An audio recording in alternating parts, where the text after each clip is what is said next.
Hola, mi nombre es Rocío González y esto es Chat Museográfico.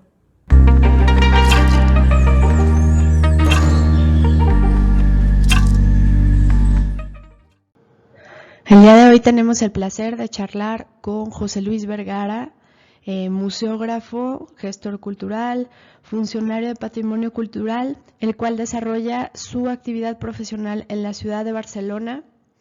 A partir de 1976 comienza a involucrarse en temas relacionados con la exhibición de exposiciones de distintos tipos, tales como didácticas, artísticas, de prestigio y museográficas, donde elabora planes de estrategias de comunicación para lograr diseñar exposiciones cada vez más claras.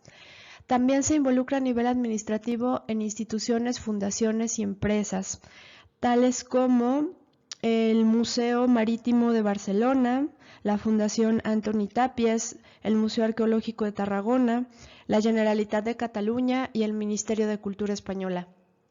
Esto le permite tratar gran variedad de temas en el ámbito del patrimonio cultural, desarrollando exposiciones sobre temas tan variados como la cultura de los iberos, el andalusí, colecciones de artistas contemporáneos tales como Antoni Tàpies, antologías del impresionismo, Miró, Goya, Picasso y Dalí. También sobre la Guerra Civil Española y el exilio a México, exposiciones de arqueología, ecología y antropología, así como colaboraciones en distintas ediciones, creaciones de bases de datos de consulta y creación de material audiovisual. Hola José Luis, bienvenido. Buenos días, muchas Hola Rocío. gracias. ¿Cómo estás, Rocío? Bien, muchas gracias. Me da mucho gusto tenerte. Ha sido un placer, es un placer. Tenerte hoy en el chat museográfico con nosotros. José Luis es una persona muy interesante, ha tenido unas experiencias increíbles y un proceso largo e interesante con respecto a exposiciones y a diversos temas muy increíbles, pero no tendríamos que hacer como unos 10 videos para explicar, para explicar más o menos, para entender tu personaje en totalidad. El día de hoy solo vamos a abordar un tema, pero obviamente estás invitado siempre. Y la intención de hoy es pensando en realizar una exposición que tiene objetos históricos que presentar dentro de nuestro diseño o de nuestra planeación museográfica. José Luis desarrolla una exposición sobre Pompeya, que es esta ciudad romana que queda totalmente cubierta en ceniza y se congela, queda totalmente congelada. Entonces, los objetos que existen de este espacio son muy increíbles y de alguna manera cristalizaron la historia romana y la dejaron como justamente en ese día. Entonces, el día de hoy quería abordar el tema de esta exposición sobre Pompeya, preguntándote ¿cuáles son las peculiaridades de un montaje con obra o con objeto histórico y cuáles serían como sus procesos? Pues muy bien. Cuando utilizas objetos históricos para hacer testimonio de una época o de una función o querer explicar algo a través de ellos, si los objetos tienen un valor histórico, en este caso un valor arqueológico e histórico, digamos, el principal problema para las exposiciones es todos los temas de conservación. Normalmente en algunas exposiciones, pues muchas veces tienes que cuidar muy bien los parámetros tanto de humedad como de temperatura como de iluminación para no perjudicar las piezas. En el caso concreto de Pompeya, esto prácticamente no se daba, y no se daba por una razón, porque son piezas que tienen 2000 años de antigüedad y que han resistido estos 2000 años en condiciones muy adversas, con lo cual no necesita un tratamiento específico de que cuide tanto el conservar, digamos, su entorno natural, en este caso, al contrario, están sacadas de su entorno natural, que es bajo las cenizas del volcán, y en sí mismas ya están, digamos que ya están preparadas para resistir 2000 años más sin unos cuidados excesivos. Pero sí, lo que es muy importante son los temas de almacenaje, transporte, etcétera, etcétera. Ok. ¿Nos podrías contar más o menos cuál es este proceso de, por ejemplo, hacer la conexión para pedir las piezas y luego cuál sería como todo el peregrinar de Muy este bien, objeto hasta llegar a tus manos? muy bien.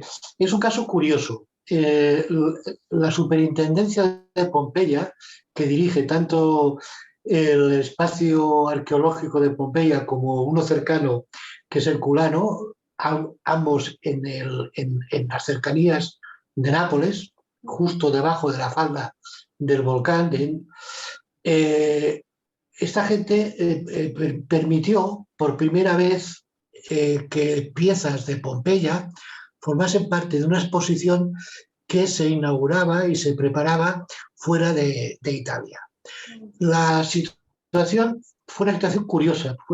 A través de unos buenos amigos pedimos eh, ver la posibilidad de hacer una exposición con piezas de ellos y qué problemática había que las prestasen. Ya que les propusimos un espacio exhibitivo muy interesante como es el Museo Marítimo de Barcelona, un edificio precioso que era donde se construían los antiguos barcos en la Barcelona de los siglos XIII y XIV, es un edificio gótico, son las atarazanas más importantes que hay en el Mediterráneo, lo cual significa que son las más importantes del mundo en conservación, me refiero porque no hay otras fuera del Mediterráneo atarazanas, ¿no? Entonces, ellos accedieron y además nos dijeron que sí, que nos iban a facilitar piezas que incluso algunas de ellas no eran conocidas. Fuimos a Pompeya, visitamos todas las excavaciones, tuvimos una visita privilegiada, ya que vimos lo que ve toda persona que viaja y visita Pompeya, y nosotros, con el añadido de poder ver los almacenes, cómo están conservados, tipo de piezas, clasificación, etcétera. Nos dieron permiso y a partir de ahí iniciamos los trámites de importación temporal y eso ya que hay empresas especializadas que consistía en todos los protocolos para estos casos, que son por un lado todos los seguros, todas las cuestiones de seguridad en el viaje, que incluyen el embalaje in situ, el transporte y el desembalaje al lugar donde se prestan, con el seguimiento, especialmente cuando llegan, de abrir cada uno de los embalajes y contemplar y comprobar, mejor dicho, comprobar pieza por pieza que cumpla con los requisitos de su ficha, tanto en el estado de conservación como que no hayan sufrido ningún deterioro en el transporte. Esto es el protocolo. A partir de ahí, luego ya queda en nuestras manos el situarlas en la exposición y exhibirlas de la mejor forma posible. Ah, wow. Y ya, bueno, ya que tienes la pieza, ya tienes todos los objetos ahí. A la hora de planear la exposición, ¿tú ya tenías en mente, por ejemplo, dimensiones de los objetos, en qué vitrina iba a estar, cuál iba a ser como ya todo el guión? Sí, sí.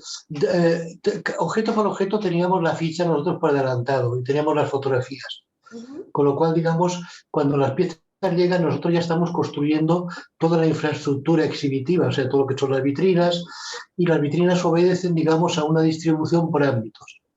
Por Okay. ejemplo, los objetos, dime, los objetos son muy variados, desde algunos muy pequeños, como puede ser un anzuelo de pesca, a otros, digamos, de una cierta dimensión, como puede ser mobiliario o puede ser esculturas. Eh, Bien, y esto ya se preparaba y nosotros ya teníamos el recipiente preparado para recibir las piezas y exhibirlas en los lugares. Luego quedaban los detalles pequeños, de una vez están allí, acaban de ajustar o pones rotulaciones adecuadas o complementarias. Ok. Por ejemplo, en tu guión museográfico, ¿cómo funcionaba la comunicación? ¿cuál fue como tu acercamiento para poder comunicar sobre este específico tema? Porque hablamos y me explicabas y se me hizo súper interesante que obviamente tienes que tener un lenguaje que sea sencillo, que sea eficaz, que sea directo, obviamente una tipografía que sea fácil de entender y fácil de captar rápidamente, o sea, nada que sea así como muy cursiva o elegante, algo así que pueda dar como algún tipo de, pues como de malentendido en la información, y me explicabas que tenías temas muy específicos para poder comunicar de una manera muy sencilla cuál era la vida en esta ciudad, en esa época. Sí, había dos temas fundamentales al tratar este tema de la exposición de Pompeya. Pompeya es una ciudad que está en la falda del Vesubio y que cuando el Vesubio entra en erupción, en lugar de bajar grandes ríos de lava, lo que hace es una gran explosión que llena el cielo de cenizas que van cayendo y van cubriendo la ciudad. Y es como si de golpe y porrazo la ciudad que estuviese viviendo en un vídeo, o sea, de la gente moviéndose, haciendo, actuando, de golpe y porrazo todo se parase y que se convirtiese en una foto fija. Eso por un lado, dar a entender el por qué existían piezas tan bien conservadas, curiosamente, después de 2000 años y después de haber sufrido lo que sufrieron por el Vesubio. Ese era un tema. El otro tema que nos interesaba explicar es porque en Pompeya se da, durante el reinado de Carlos III, que España en aquel momento tenía parte de Italia, eran parte del reino, que tenían, digamos, administraciones propias y tal, especialmente en el reino de Nápoles,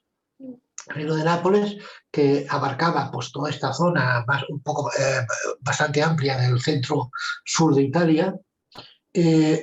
Hasta entonces la Pompeya servía para un lugar donde la gente iba, escarbaba, buscaba y cuando encontraba un objeto se lo llevaba a su casa. O sea que había cierta gracia de encontrarse una botella de cristal que se conservase entera o parcial, o un recipiente de cerámica, o una escultura de metal, o cualquier cosa, un trozo de mosaico, etc.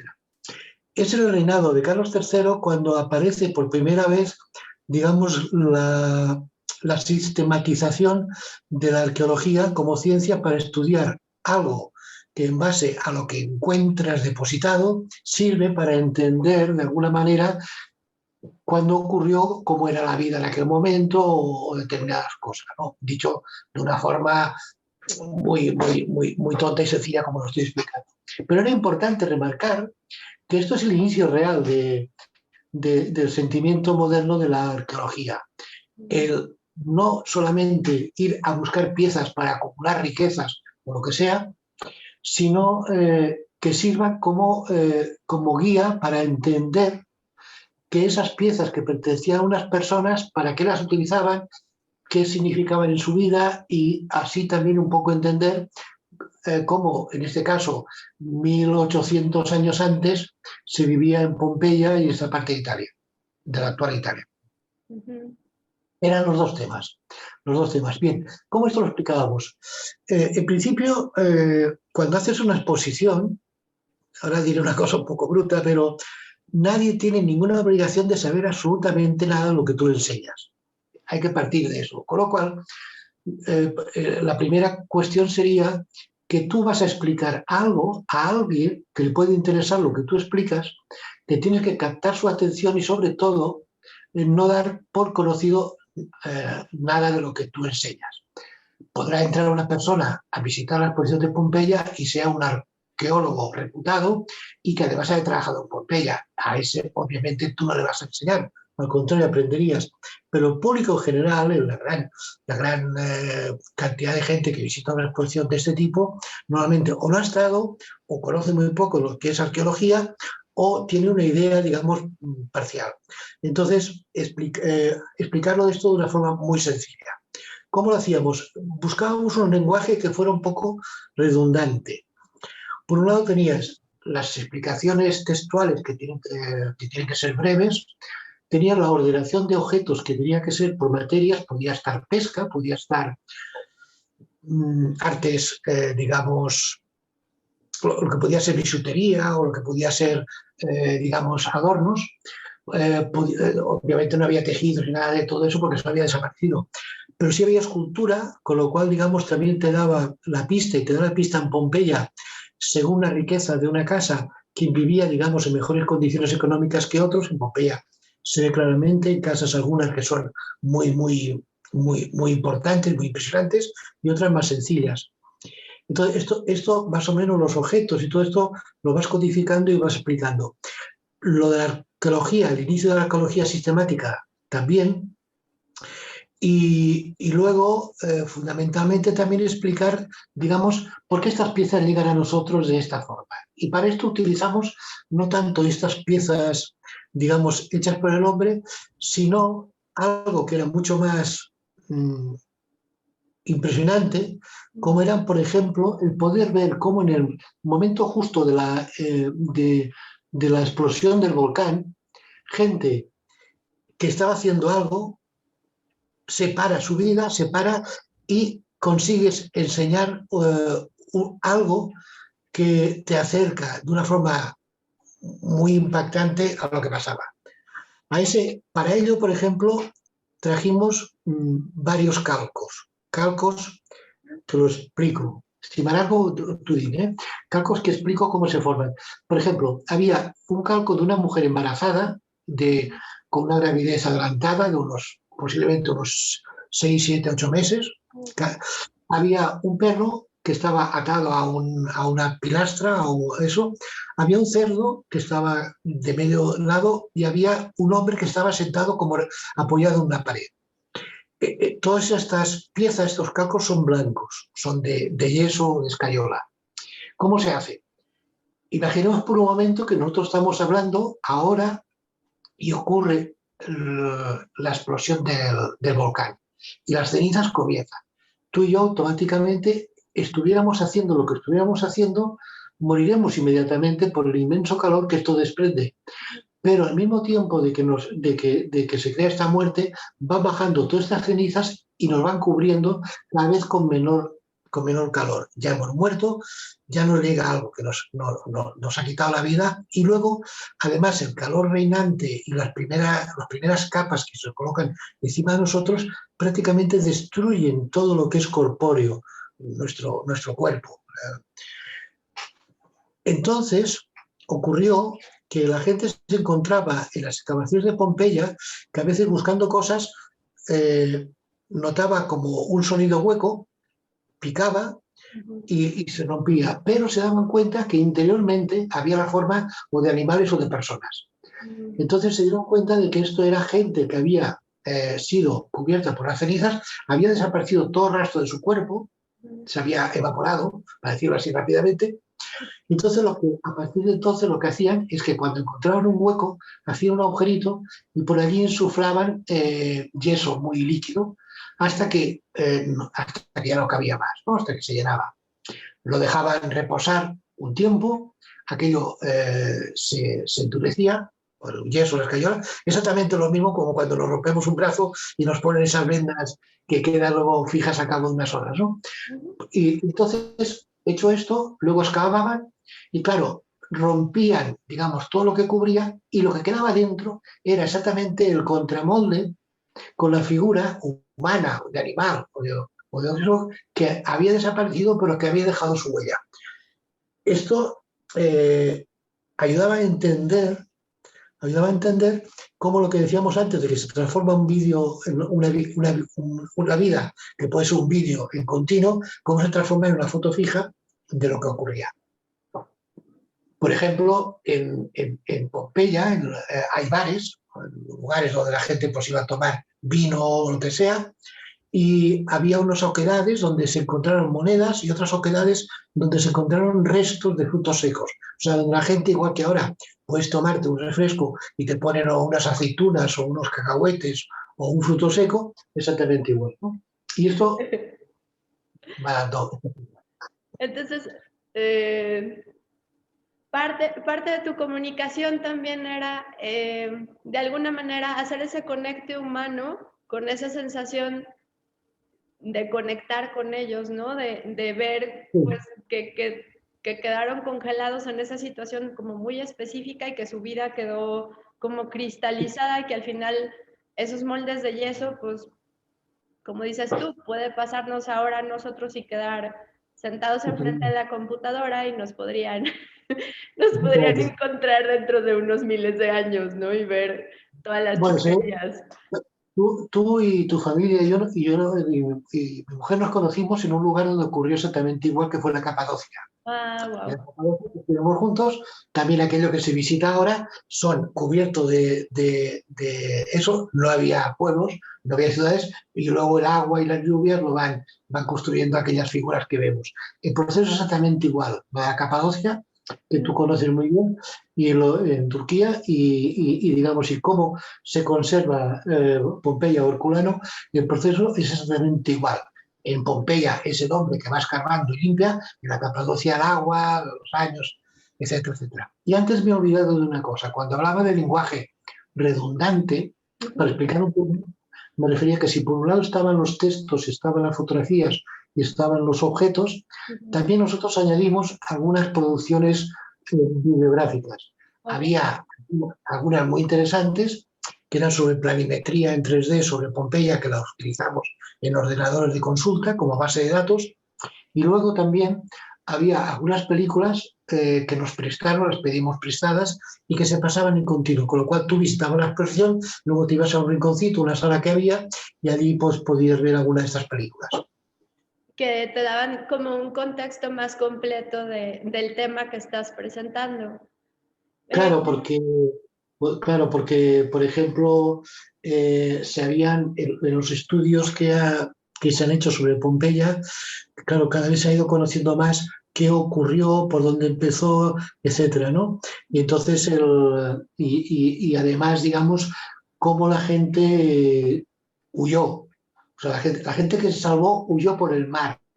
Por eso, en la exposición que hicimos, me parece que el título era Exposición en Pompeya entre la destrucción y el mar o algo así, ¿no? Ahora se me ha ido de la cabeza, lo siento.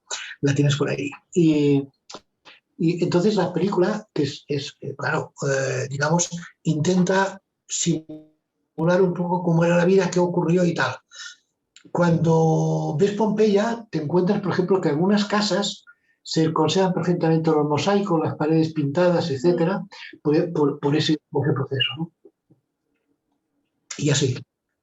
Y, por ejemplo, del proceso del guión, o más bien el proceso final de la exposición, ¿qué fue lo que te gustó más a ti o disfrutaste tú más como del proceso constructivo hasta llegar a la inauguración de la exposición, que dijeras así como, ¿no? Así Mira, como algún logro especial.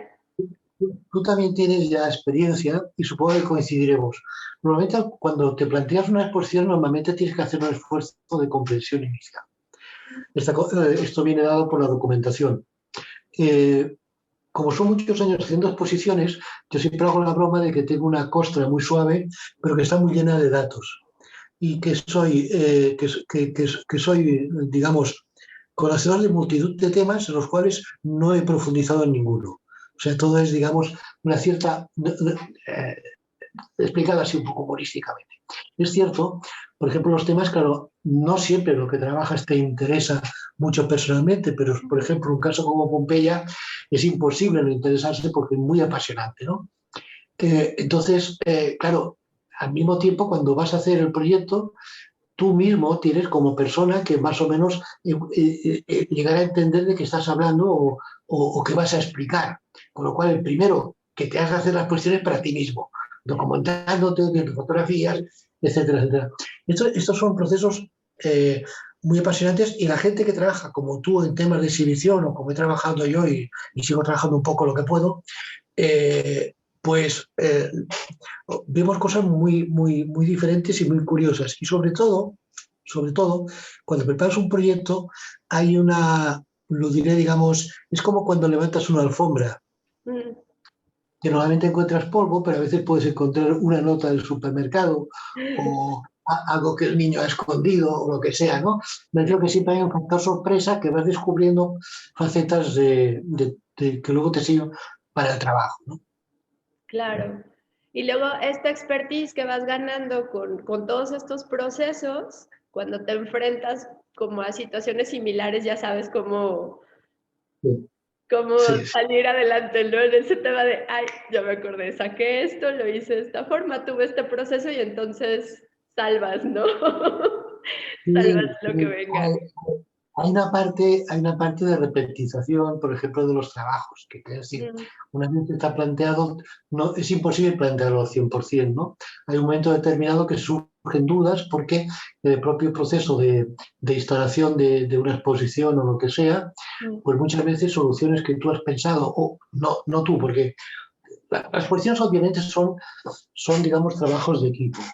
No, y yo siempre he luchado contra la gente que desde el punto de vista de su profesión quiere tener hegemonía sobre la responsabilidad de la exposición. Por ejemplo, ya. yo yo no digo que la gente mejor para hacer una exposición sean los arquitectos, o sean los diseñadores industriales, o sean un interiorista, o sea, no, yo creo que o un experto en vídeo o un experto en informática en este momento.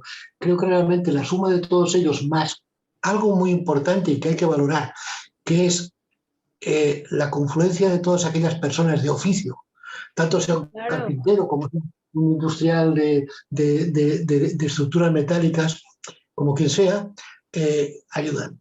Yo, por ejemplo, en mi experiencia con años, yo le decía a la gente siempre que con quien mejor se tenían que llevar en una exposición era con dos expertos. Uno es la persona que vigila el lugar y el otro la persona que lo limpia. Y Claro, lo ponía como ejemplo en el sentido de que nadie es en un momento determinado accesorio, son todos importantes claro. para que el trabajo finalmente luzca bien. Los diseñadores gráficos son muy importantes, por lo que tú decías al principio, escogiendo una buena letra, sabiendo que los rótulos han de colocar a una determinada altura, porque a veces te encuentras con situaciones un poco chuscas o grotescas, ¿no? Yo acuerdo una exposición en un lugar precioso que es la, la Catedral de Sevilla, Ujú. y era divertido desde el punto de vista del observador que conoce el tema de exposiciones, porque curiosamente había un montón de gente que estaba allí inclinada con el culo en pompa. Uno decía, bueno, pero qué forma, claro, unos cuadros enormes, preciosos, pero claro, ¿qué ocurría? Que a alguien se le ocurrió poner los rótulos de los cuadros en Ajá. letra pequeñita, en unos rótulos pequeñitos y a 50 centímetros del suelo. Con lo cual, yo me reía porque, claro, obviamente lo has de poner para que la gente sufra lo menos posible y especialmente la gente a partir de una edad siempre tenemos dificultades tenemos presbicia, tenemos dificultades de leer y hay que hacerlo claro y todo. Y sobre todo, luego no castigar mucho con unos textos larguísimos porque la gente se aburre. Y luego Sí, una cosa importantísima, sí. ponerlo de poner toda la exposición que se lee de izquierda a derecha. Parece una tontería, pero todavía vemos exposiciones hechas de derecha a izquierda, que son pesadísimas de seguir. Entonces, Sí, como esas peculiaridades tan sencillas, como dices tú, que no son tan sencillas si no tienes el colmillo suficiente para plantearlo, ¿no? claro, Si no entiendes que claro, el flujo es muchísimo más fácil a tu izquierda y entonces puedes empezar a desplegar todo el espacio de esta manera, pues igual puedes tener como un montón de cosas que luego tú mismo sí, eh, creas situaciones un que poco ayuda un poco a hacer. amables, Claro, ¿no? claro, claro.